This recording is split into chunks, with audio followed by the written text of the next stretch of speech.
Today we'll be discussing more ways to engage in healthy living. This week we're going to be focusing on organization, but more specifically, time management and how to balance your workload and free time. First, we're going to be talking about time management, which is a way to reduce stress and keep you organized. These techniques will help you from becoming overwhelmed with your work and hopefully become more efficient in completing your work. There are many forms of time management, but the main idea is to be aware of how you're using your time and how you want to change that to complete all the tasks that you need to throughout the day. For example, you would first figure out what you need to do that day and or week, and what times you'll be busy. Then you can figure out how much time you need to complete each task that you have to work on. You can then plan out your work to see what you need to prioritize and what you don't. Then, once you have all of that planned out, you can set aside time for things such as breaks. This should allow you to create a general schedule to follow, making your time usage more manageable and efficient. A tip to help you manage your time is to make lists or use a planner, maybe one with time slots. For example, say today I have to go to school, do my homework, exercise, study, read, and still have time to relax. I would start by blocking out the times I will be busy, like for dinner, when I have school, when I want to be asleep, and any other meetings.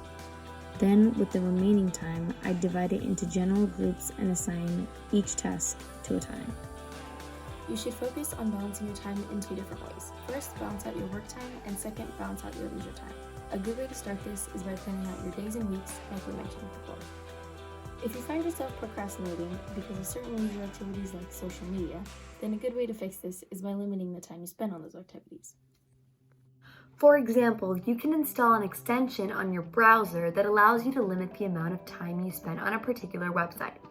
I, for example, use an extension called Leech Block, which allows me to set consistent times for how much I spend taking a break. I will have it set up where every 4 hours I have 30 minutes to spend on YouTube.